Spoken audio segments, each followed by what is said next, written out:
Otkako sam počeo stavljati klinčiće u spremnik WC-a, svaki dan sam sve više oduševljen. Nisam mogao vjerovati koliko je učinkovit ovaj jednostavan trik.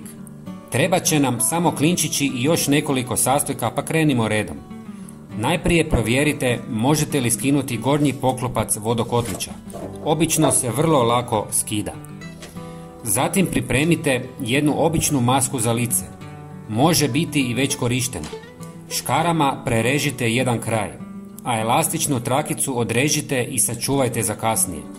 Budući da je maska sastavljena od 2 sloja, nakon što je otvorite dobit ćete malu vrećicu.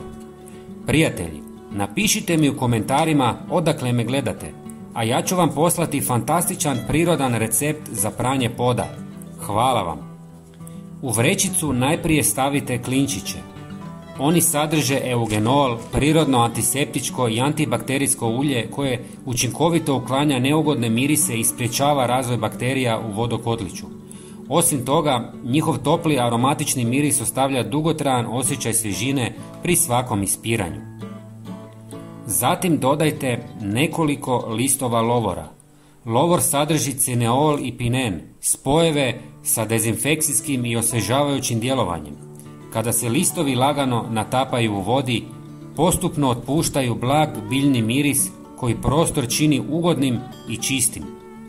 Na kraju ubacite komadić cimeta.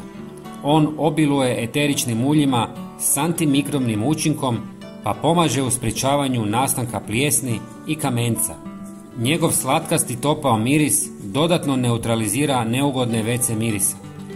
Sada samo zavežite masku pomoću elastične trake kako sastojci ne bi ispali. Stavite je u vodokotlić i ponovo zatvorite poklopac. Ova prirodna mješavina tjednima će osvježavati vaš WC i održavati ga čistim. Prijatelji, bilo bi mi jako drago kad biste podijelili ovaj trik na društvenim mrežama. Hvala vam puno i srdačan pozdrav!